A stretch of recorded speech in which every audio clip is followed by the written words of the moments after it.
hello everyone, welcome to eQuipat Science. So তোমালোকক মই already আমি structure of atom question discuss কৰিছিলো 15 question. So আজি আমি আকৌ next chapter তোমালোকৰ যেটো আছিলে classification of element and periodicity in properties. So ইয়াৰ পৰা তোমালোকৰ কি কৰিছো 15 question মই 15টা question তোমালোকৰ লৈছো যত MCQ আছে আৰু লগতে তোমালোকৰ short answer question আছে. Okay. I hope তোমালোকে আগৰ যেটো structure of atom আছিলে হেতু তোমালোকে চাবা আৰু তাত এটো আমাৰ ভিডিও প্লেলিষ্টতে আহি যাব তোমালোকৰ structure of atom ৰ question খিনিও ঠিক আছে সো আমি প্ৰথম question টো লাগি গৈছো কি দিছে প্ৰথম question টো চোৱা the symbol of an element with atomic number 120 যে এটা এলিমেন্ট আছে যাৰ কিমান atomic number 120 আছে তাৰ symbol টো দিছে এটা চোৱা কি হৈছে তোমালোকৰ ফাৰ্স্ট থিং 0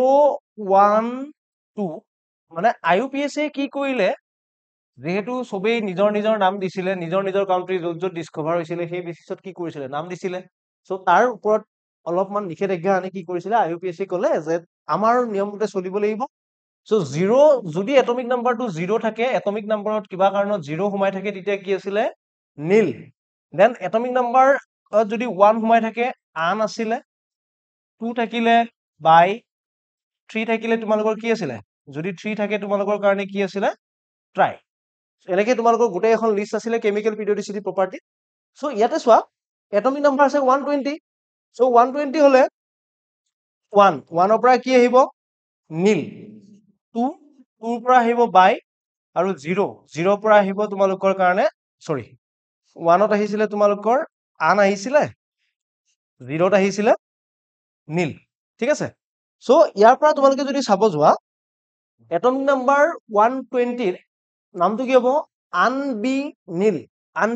ওকে সো ইয়াৰ শৰ্ট ফৰ্মটো কি হ'ব আনৰ পৰা আহিব ইউ 2 ৰ পৰা আহিব বি এণ্ড 0 ৰ পৰা আহিব এন ওকে সো ইউ বি এন সো অপচন নম্বৰ কোনটো হ'ব তোমালোকৰ কাৰণে অপচন নম্বৰ সি টো তোমালোকৰ কাৰণে কি হ'ব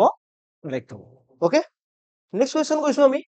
the increasing order of effective nuclear charge ৰ কি উদিছে increasing order টো উদিছে এটা increasing effective nuclear charge কি হয় যিমানে তোমালোকৰ atomic number ভালকৈ বুজিবা যিমানে তোমালোকৰ atomic number বাঢ়ি যায় effective nuclear charge কি হয় সিমানে কি হৈ থাকে বাঢ়ি আহে ঠিক আছে সো তোমালোকে চোৱা ইয়াতে sodium magnesium aluminium silicon so সোডিয়ামৰ কিমান হয় এটমিক নাম্বাৰ সোডিয়ামৰ হল 11 মেগনেসিয়ামৰ কিমান হয় মেগনেসিয়ামৰ আছে 12 এলুমিনিয়ামৰ কিমান হয় এলুমিনিয়ামৰ হল 13 সিলিকনৰ হল তোমালোকৰ কিমান 14 সো এনেকৈ কি হ'ব দুটা এটমিক নাম্বাৰো বাঢ়ি যাব আৰু এটমিক নাম্বাৰ বাঢ়ি যোৱাৰ লগে লগে ইফেক্টিভ নিউক্লিয়াৰ চাৰ্জটো কি হ'ব বাঢ়ি যাব ইফেক্টিভ নিউক্লিয়াৰ চাৰ্জ বাঢ়িছে দ্যাট মিন্স তোমালোকৰ সাইজটো সৰু সৰু হৈ আহে সো অপচন নম্বৰ কোনটো হ'ব correct option B sodium magnesium aluminium silicon ঠিক আছে নেক্সট কোৱেশ্চন চোৱা whenever a list of radii is given we find that the size of the noble gas is larger than the size of their adjacent halogen the reason is okay ধুনিয়া question এটো যে তোমালোকৰ চোৱা আমি কি লিখো যে ইফালে গলে তোমালোকৰ সাইজটো কি হয় ডিক্ৰিজ হয় লেফটৰ পৰা ৰাইটলৈকে যিমানে যাবা পিৰিয়ড এটাত সাইজটো ডিক্ৰিজ হয় কিন্তু যেটো আমাৰ কাৰণে কি আছে নোবেল গেছ থাকে এই নোবেল গেছটোৰ সাইজটো কি হয় সকলোতকৈ কি হয় বেছি হয় ওকে সেই ৰিজনটো কি হয় সো বাকি বিলাকত তোমালোকৰ বাকি হেলোজেনে হওক বাকি যিবিলাক নন মেটেল আছে বা যিমানখিনি মেটেল আছে মেটেলত তোমাৰ মেটেলিক ৰেডিয়াই থাকে নন মেটেলত তোমালোকৰ কোভেলেন্ট ৰেডিয়াই থাকে এতিয়া ক্লোৰিন মলিকুলটো যদি এক্সিষ্ট কৰিব লাগে ক্লোৰিনে এনেকৈ কোভেলেন্ট ৰেডিয়াস দুটা এটমৰ মাজত কি ৰেডিয়াস থাকে কোভেলেন্ট ৰেডিয়াস থাকে মানে দুটা atom it's like this one এনেকৈ তোমালোকৰ বন্ডিং হৈ থাকে এইটো এটা নিউক্লিয়াস ইয়াৰ মাজৰ ডিসটেন্সটো আৰু ইয়াৰে যদি আধা লও এই আধাটোক আমি কি বুলি কৈছিলো কোভেলেন্ট ৰেডিয়াই বুলি কৈছিল ঠিক আছে নাও কিন্তু নোবেল গেছত এটো ৰেডিয়াস নাথাকে নোবেল গেছ চোৱা নোবেল গেছে নিজৰ মেটেলৰ লগতে নিজৰ এলিমেন্টৰ লগতে কানেকচনত নাথাকে ঠিক আছে সো নোবেল গেছত কি থাকে তোমালোকৰ ইন্টাৰেস্টিং ৰেডিয়াছটো হ'ল তোমালোকৰ ভাণ্ডাৰৱাল ইণ্টাৰেকশ্যন থাকে নবেল গেছত কোনটো ইণ্টাৰেকশ্যন থাকে তোমালোকৰ ভাণ্ডাৰৱাল ইণ্টাৰেকশ্যন থাকে আৰু ভাণ্ডাৰৱাল ইণ্টাৰেকশ্যন থকা কাৰণে নবেল গেছৰ ৰেডিয়াছটো ভাণ্ডাৰৱাল ইণ্টাৰেকশ্যনটো এটা যদি এটম ইয়াতে আছে আন এটা এটম ইয়াতে থাকিব আৰু দূৰত থাকিব সো সেইকাৰণে কি হয় ৰেডিয়াছটো কি হয় বাঢ়ি যায় সো অপচন কোনটো হ'ব in halogen it is covalent radii and in noble gas it is van der Waals radii so option number কোনটো হ'ব option number C টো তোমালোকৰ কাৰণে কি হ'ব correct হ'ব next question the order of screening effect of electron of sp-df orbital sp-df so এই orbital কেইটাত তোমালোকৰ কি হ'ব screening effect ৰ কথা সুধিছে so screening effect তোমালোকৰ কি হয় s ৰ সকলোতকৈ বেছি তাৰপিছত p তাৰপিছত d তাৰপিছত তোমালোকৰ কি আহে f okay fine next question চোৱা the correct order of radii ধুনীয়া question আমি এটা বস্তু মনত কৰিবা সকলোতকৈ বেছি যিমানে এই ইম্পৰ্টেন্ট নোটখিনি মনত ৰাখিবা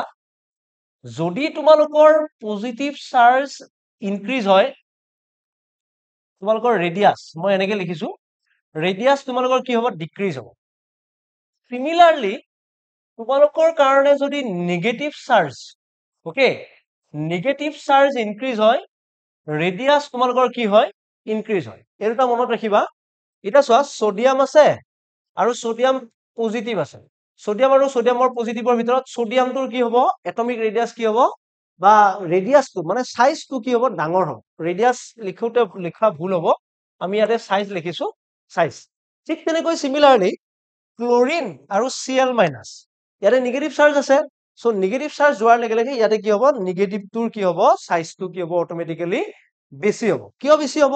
কাৰণ কিয় ইয়াতে যদি প্ৰটনৰ আৰু নিউট্ৰনৰ সংখ্যা চোৱা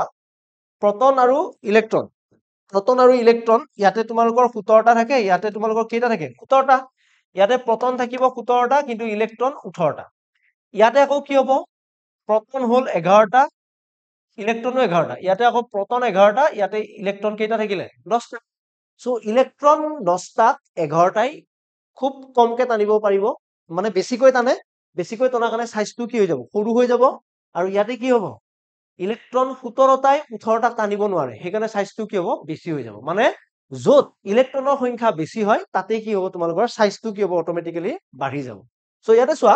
অপচন নম্বৰ বি টোত তুমি চোৱা সাইজ বাঢ়িছে ফ্লোৰিন ইয়াতে ইলেক্ট্ৰনৰ সংখ্যা 10টা আছে ইয়াতেও O2 মাইনাছ ৰবা মই ইয়াতে মিলাই লৈছো F minus O2 minus and N3 minus ইয়াতে লিখিছো প্ৰটন ইয়াতে লিখিছো ইলেক্ট্ৰন ইয়াতে আছে প্ৰটন তোমালোকৰ কেইটা প্ৰটন থাকে 9টা ইলেক্ট্ৰন আছে 10টা প্ৰটন আছে 8টা ইলেক্ট্ৰন আছে 10টা প্ৰটন আছে 7টা ইলেক্ট্ৰন আছে 10টা সো প্ৰত্যেকটাতে চোৱা প্ৰটনৰ সংখ্যা কি হৈছে 9 8 7 আৰু ইলেক্ট্ৰনৰ সংখ্যা চোৱা 10 এটা সকলোতকৈ বেছি কোনটোৱে টানিব 9টোৱে 10টোক বহুত টানিব পাৰিব 8এ 10ক অলপমান কম টানিব 7এ 10ক টানিব নোৱাৰিব তাৰ মানে ইলেক্ট্ৰনৰ সংখ্যা বেছি ক'ত N3 মাইনাছত সো ইয়াৰ সাইজটো কি হ'ব অটোমেটিক্যালি কি হ'ব বাঢ়ি যাব N3 মাইনাছ তাৰপিছত আহিব O2 মাইনাছ এণ্ড শেষত আহিব তোমালোকৰ কাৰণে F মাইনাছ সো অপচন কোনটো কাৰেক্ট হ'ব অপচন বি টো তোমালোকৰ কাৰণে কি হ'ব কাৰেক্ট হ'ব ঠিক আছে মই আকৌ কৈছো যিমানে নেগেটিভ চাৰ্জ বাঢ়ে সিমানে কি হ'ব তোমালোকৰ সাইজটো কি হৈ যায় বাঢ়ি যায় আৰু পজিটিভ চাৰ্জ যিমানে বাঢ়ে সাইজটো কি হৈ যায় কমি যায় the correct order of fast ionization potential among the following elements okay so মনোযোগ দিবা এটা বস্তু আয়নাইজেশন এনাৰ্জি যেতিয়া আমি কথা ক'ব যাম আয়নাইজেশন এনাৰ্জি দুটা ফেক্টৰৰ ওপৰত ডিপেন্ড কৰে এটা হ'ল তোমালোকৰ কাৰণে সাইজ আৰু এটা হ'ল তোমালোকৰ অৰবিটেলৰ অৰবিটেলৰ কি আহে কনফিগাৰেশন মনত কৰিবা অৰবিটেল কনফিগাৰেশন আৰু সাইজৰ ওপৰত ডিপেন্ড কৰে সো এতিয়া চোৱা কি আছে boron beryllium carbon nitrogen oxygen okay so বৰণৰ যদি কনফিগাৰেশন চোৱা 1s2 2s2 2p1 বেৰিলিয়ামৰ যদি চোৱা 1s2 2s2 2p 1s2 2s2 2p0 হয় ইয়াতে 1 minute okay 1s2 2s2 okay so তাৰ পিছত আহিলা কাৰ্বন কাৰ্বনৰ কনফিগাৰেশন কিমান আছিলে 1s2 2s2 and then 2p2 and nitrogen 1s2 2s2 2p3 and oxygen হ'ল তোমালোকৰ 1s2 2s2 2p4 so আমি যিমানে কি হয় লেফটৰ পৰা ৰাইটলৈকে যাও তোমালোকৰ কি হয় সাইজটো কি হৈ আহে কমি আহে সাইজ যিমানে কমি আহিব ইলেক্ট্ৰন এটা উলাই লৈ যোৱাত সিমানে টান হয় আমি এটো জানো so সাইজ তোমালোকৰ আয়নাইজেশন এনাৰ্জি that means কি হ'ব ইনক্ৰিজ হ'ব okay fine now আমি ইয়াতে চাও বেৰিলিয়াম আগত আহে বেৰিলিয়াম একদম পিছত boron carbon nitrogen oxygen okay now তুমি যদি মনোযোগ দিয়া বেৰিলিয়ামৰ কনফিগাৰেশনটো চোৱাচোন 2s ত পুৰা কি হৈ আছে ফুলফিল হৈ আছে সো বৰণতকৈ বেৰিলিয়ামৰ বেছি হ'ব মানে বেৰিলিয়ামতকৈ বৰণৰ বেছি মানে তোমালোকৰ কি হ'ব আয়নাইজেশন এনাৰ্জিটো কি হ'ব কমিব বৰণৰ আয়নাইজেশন এনাৰ্জিটো কম বেৰিলিয়ামতকৈ কিয় বেৰিলিয়ামত তোমালোকৰ কি আছে ফুলফিল s অৰবিটেলটো ফুলফিল হৈ আছে নেক্সট কাৰ্বন আৰু নাইট্ৰজেনৰ কনসেপ্ট নাই কাৰ্বনটো তাৰ পিছত আহিলে এটা নাইট্ৰজেন আৰু অক্সিজেনটো চোৱা নাইট্ৰজেনত তুমি যদি মনোযোগ দিয়া নাইট্ৰজেনত চোৱা এগেইন 2p3 অক্সিজেনত 2p4 এটো কি হৈ আছে এটো হৈ আছে half fill so half fill হোৱাৰ লগে লগে অটোমেটিক্যালি কি হ'ব আয়নাইজেশন এনাৰ্জিটো কি হ'ব এক্সট্ৰা ষ্টেবিলিটি পাব এক্সট্ৰা ষ্টেবিলিটি পোৱাৰ লগে লগে আয়নাইজেশন এনাৰ্জিটো কি হ'ব বাঢ়ি যাব সো নাইট্ৰজেনৰ কি হ'ব ইয়াতে তাৰ পিছত আহিব অক্সিজেন অপচন কোনটো চোৱা boron beryllium carbon oxygen nitrogen option আহিলে এ ঠিক আছে নেক্সট কোৱেশ্চন চোৱা group number of valence electron and valency of an element with the atomic number 15 okay atomic number কিমান আছে 15 আছে আৰু গ্ৰুপ নাম্বাৰ কিমান হয় আৰু লগতে number of valence electron আৰু valency atomic number 15 বুলি কোৱাৰ লগে লগে কোনটো এলিমেন্ট পৰে কোৱাচোন মোক atomic number 15 বুলি কোৱাৰ লগে লগে ফসফৰাছ হ'ল তোমালোকৰ atomic number 15 so ফসফৰাছৰ তোমালোকৰ গ্ৰুপ নাম্বাৰ ফসফৰাছৰ গ্ৰুপ নাম্বাৰ কিমান 15 number of valence electron phosphorusৰ যদি configuration টো লিখা 1s2 2s2 2p6 and then 3s2 3p3 so valence electron একেটা so valence electron তোমালোকৰ কিমান আহিলে valence electron আহিলে 5 next আহিছে তোমালোকৰ valency পাঁচটা ইলেক্ট্ৰন আউটাৰ সেলত আছে কেইটা ইলেক্ট্ৰন লাগিব তাক নোবেল গেছৰ কনফিগাৰেশন পাব তিনিটা ইলেক্ট্ৰন that means তোমালোকৰ কাৰণে ভ্যালেন্সি কিমান হ'ব valency equal to 3 option code আছে group number 15 valence electron 5 and valency হ'ল তোমালোকৰ কাৰণে 3 option B next consider the isoelectronic series potassium positive s2 minus chlorine cl minus calcium 2 positive ৰেডিয়াই এই মাত্ৰ মই ডিসকাস কৰি থৈ আহিছো পজিটিভ চাৰ্জ বাঢ়িলে সাইজ কমিব নেগেটিভ চাৰ্জ বাঢ়িলে সাইজ বাঢ়িব সো সকলকৈ বেছি সাইজ কাৰ হ'ব s2 minus আৰু সকলকৈ বেছি কম সাইজ কাৰ হ'ব ক্যালসিয়াম 2 পজিটিভ তাৰ ওপৰত আহিব পটাছিয়াম 2 পজিটিভ তাৰ ওপৰত যাব cl minus so option code আছে চোৱা calcium 2 positive potassium positive cl minus and s2 minus option আহিব a next which of the following has the smallest radius আমি এইমাত্ৰ পঢ়িছো পজিটিভ চাৰ্জ যিমানে বেছি হ'ব সাইজটো কি হ'ব সিমানে সৰু হৈ যাব সো সকলকৈ বেছি পজিটিভ চাৰ্জ কোড আছে চোৱা ইয়াতে 3 3ত কিমান আছে Sn+4 মানে চাৰিটা ইলেক্ট্ৰন তাত কম আছে প্ৰটনতকৈ সেইকাৰণে সাইজটো কি হ'ব সকলকৈ বেছি সৰু হ'ব smallest radius next question z equal to 114 has been discovered recently it will belong to which of the following family group and electronic configuration okay so z equal to 114 so z or আগৰ Nobel গেছটো কি জানানে মনত কৰিবা radon okay z equal to 114 or আগৰ Nobel গেছটো হ'ল radon and that is atomic number radon has atomic number of 86 okay helium neon argon krypton xenon radon so radonor তোমালোকৰ 86 থাকে তোমালোকৰ now এতিয়া 86 ৰ পিছত কি আহিব তোমালোকৰ চোৱা 86 তাৰ পিছত আহে 5f14 6d10 okay so 5f14 মানে কেইটা গ'ল 100 110 next আহিব তোমালোকৰ 7s2 7p2 so এইটো সো ভ্যালেন্স শেলত থাকিব 7s2 আৰু 7p2 তাৰ মানে ইয়াৰ কনফিগাৰেশনটো কি হ'ব তোমালোকৰ এইটো কোনটো গ্ৰুপত থাকে এনেকুৱা কনফিগাৰেশন কোনটো গ্ৰুপত থাকে কাৰ্বন ফেমিলিত কোনটো ফেমিলিত থাকে তোমালোকৰ এনেকুৱা কনফিগাৰেশন কাৰ্বন ফেমিলিত থাকে আৰু সেই কাৰণে এইটো হ'ব অপচন নম্বৰ এ কাৰ্বন ফেমিলি আৰু ইলেক্ট্ৰনিক কনফিগাৰেশন হ'ব radon 5f14 6d10 7s2 7p2 এইটো এবাৰ চাই লবা এইটো এনচিআৰটি কোৱেশ্চন তোমালোকে এবাৰ ভালকৈ মনোযোগ কৰি দিবা ৰেডন নহৰ 86 next question which of the following have largest and shortest ionic radii largest মানে যোনটো এনায়নৰ ইয়াতে লাৰ্জেষ্ট কোনটো হ'ব গুটে কেটা চোৱা ইয়াতে গুটে কেটা O2- F- sodium positive and কি আহিলে মেগনেছিয়াম +2 O2- ত প্ৰটন আৰু ইলেক্ট্ৰন চোৱা প্ৰটন হল তোমালোকৰ 8টা ইলেক্ট্ৰন হল 10টা ইয়াতে 9টা ইলেক্ট্ৰন 10টা ইয়াতে তোমালোকৰ 11টা ইলেক্ট্ৰন 10টা ইয়াতে তোমালোকৰ প্ৰটন 12টা ইলেক্ট্ৰন 10টা সকলকৈ বেছি কোনটোৱে টানিব মেগনেছিয়ামত সকলকৈ বেছি ইন্টাৰেকশন থাকিব সো স্মল মেগনেছিয়াম 2 পজিটিভটো সকলকৈ বেছি কি হ'ব তোমালোকৰ স্মল হ'ব আৰু সকলকৈ বেছি ইন্টাৰেকশন কোড কম হ'ব অক্সিজেন 2- আৰু এইটো সকলকৈ বেছি কি হ'ব লাৰ্জ হ'ব ঠিক আছে সো অপচন কোনটো কাৰেক্ট হ'ব মানে তোমালোকৰ অপচন এইটো শৰ্ট এনসাৰত আছিলে অক্সিজেন 2- ইজ দা কি হ'ব লাৰ্জেষ্ট হা আৰু মেগনেছিয়াম 2 পজিটিভ হ্যাভ কি হ'ব স্মলেষ্ট এটমিক আয়নিক ৰেডিয়াই ঠিক আছে ওকে নেক্সট কোৱেশ্চন চোৱা what is the basic difference between the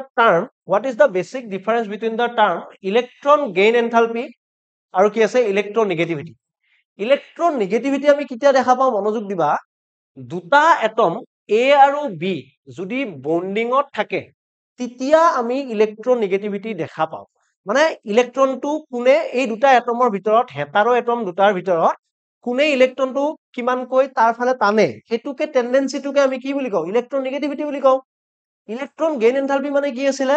যে ইলেক্ট্ৰন এটা লোৱাৰ পিছত কিমানখিনি এনাৰ্জি ৰিলিজ কৰিব তাক আমি কি বুলি কওঁ ইলেক্ট্ৰন গেইন এনথালপি বুলি কওঁ সো ইয়াতে চোৱা মই লিখি দিছো ধুনিয়াকৈ the electron gain enthalpy is the energy released when an electron is added to the valence shell of an isolated gaseous atom এই পইণ্টটো কিন্তু নাপাহৰিবা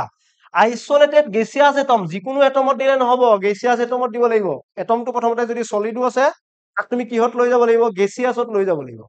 where the electronegativity is the tendency of an atom to attract the bone pair of electron towards itself okay so ধুনিয়াকৈ মই ডেফিনেশনটো তোমালোকক কি কৈ থৈছো দি দিছো okay next question arrange the following element on the basis of their first ionization enthalpy so lithium beryllium boron carbon nitrogen oxygen fluorine neon okay এই মাত্ৰ discuss কৰি আহিছিলো বেৰিলিয়াম আৰু বৰণটো কি হৈছিলে পাতলা পাতলি হৈছিলে সো বৰণটো আহিছিলে ক'ত 1 মিনিট সো বৰণটো আহিছিলে ইয়াতে তাৰপিছত বেৰিলিয়াম ওকে তাৰপিছত কাৰ্বন নাইট্ৰজেন আৰু অক্সিজেনটো আদলা বদলি কৰিছিলো নাইট্ৰজেন ক'ত গৈছিলে আগত গৈছিলে তাৰপিছত কি আহিছিলে oxygen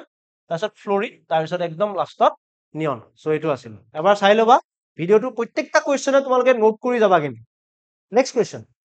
arrange the following on the basis of their electron affinity so electron affinity discuss কৰিব যাওতে আমি এক্সেপশন এটো যে নৰমালি electron affinity হল তোমালোকৰ ইলেক্ট্ৰন লোৱাৰ টেন্ডেন্সি ওকে ইলেক্ট্ৰন লোৱাৰ টেন্ডেন্সি বা কিমানখিনি এনাৰ্জি তোমাক লাগিব এটা এলিমেন্টে কিমানখিনি ইলেক্ট্ৰন লৈ হি অকুপাই কৰি থাকিব তাৰ মানে কিমান ইলেক্ট্ৰন নিজৰ তাতে হি লব পাৰে ওকে সো তোমালোকে চোৱা নাইট্ৰজেন অক্সিজেন ফ্লোৰিন ওকে তাৰপিছত ক্লোৰিন সালফাৰ ফসফৰাস সেম গ্ৰুপৰ সো সকলকৈ বেছি ইলেক্ট্ৰন এফিনিটি থাকে এখিনিৰ সো কিন্তু তাত এটা এক্সেপশন আছিল কি ফ্লোৰিনৰ বেছি নহয় কাৰ বেছি হয় ক্লোৰিনৰ সো সকলকৈ আগত যাব ক্লোৰিন তাৰ পিছত আহিব ফ্লোৰিন দেন অক্সিজেন আৰু সালফাৰৰ ভিতৰত সালফাৰ তাৰ পিছত আহিব অক্সিজেন দেন নাইট্ৰজেন আৰু ফসফৰাছৰ ভিতৰত ফসফৰাছ তাৰ পিছত আহিব নাইট্ৰজেন একেটা কিহৰ কাৰণে আগত আহে বিকজ ইয়াতে ইলেক্ট্ৰন খিনি নিজৰ তাতে একমোডেট কৰিব কি অৰবিটেল থাকে ডি অৰবিটেল থাকে সেই কাৰণে ইহতৰ তাতে কি আহিব অকুপেশনটো বেছি মানে ইলেক্ট্ৰন লোৱাৰ টেন্ডেন্সি ইলেক্ট্ৰন এফিনিটি বেছি হয় next question Describe the two merit of long form of periodic table over the Mendeleev periodic table. Mendeleev periodic table কৈ long form of periodic table কি আছিলে কি মেৰিট আছে so it remove the anomaly about the position of isotope Mendeleev isotope খিনি ৰাখিব পৰা নাছিলে atomic number ওপৰত দিছিলে it remove the anomalies about the position of isotope which existed in the Mendeleev table okay Mendeleev table যেটো আইসোটোপৰ anomalies খিনি আছিলে long form of periodic table হেতু নোহোৱা কৰিছিলে it relate the position of an element in the periodic table with its electronic configuration কিহৰ ওপৰত depend কৰি বনাইছিলে ইলেক্ট্ৰনিক কনফিগাৰেশনৰ ওপৰত ডিপেন্ড কৰি কি কৰিছিলে বনাইছিল okay so next question okay আৰু question নাই আমাৰ so এইখিনি হল তোমালোকৰ আজিৰ চেপ্টাৰটোৰ ক্লাসিফিকেশন এন্ড পিৰিয়ডিসিটি অফ প্ৰপাৰ্টিজ এই গোটেই চেপ্টাৰটোৰ কোৱেশ্চন খিনি তোমালোকক মই আকো কৈছো আমাৰ যেটো সিৰিজ ষ্টাৰ্ট হৈছে সেই সিৰিজটো যাতে সকলোৱে চোৱা আৰু এই সিৰিজটোৰ পৰা তোমালোকে বহুতখিনি উপকৃত হবা বুলি আমি সকলোৱে ভাবিছো আৰু সেই কাৰণে উলাইছো ঠিক আছে আৰু তোমালোকক কি টপিক লাগিব বা এই কোৱেশ্চন খিনিৰ কি কোৱেশ্চন আমি তোমালোকে কোনবা এটা টপিক যদি বুজি পোৱা নাই যে স্যাৰ আয়নাইজেশন এনাৰ্জি বুজি পোৱা নাই ইলেক্ট্ৰন নেগেটিভিটি বুজি পোৱা নাই তাৰ ওপৰত আৰু যদি কিবা কোৱেশ্চন লাগে তোমালোকে আমাক ক'ব পৰা প্ৰথমতে আমি প্ৰত্যেকটা চেপ্টাৰৰে 15টা 10টা 20টা তেনেকৈ কোৱেশ্চন লম আমি প্ৰত্যেকটা সাবজেক্টৰে ওকে প্ৰত্যেকটা চেপ্টাৰৰ এভৰি চেপ্টাৰৰ ঠিক আছে so thank you for watching by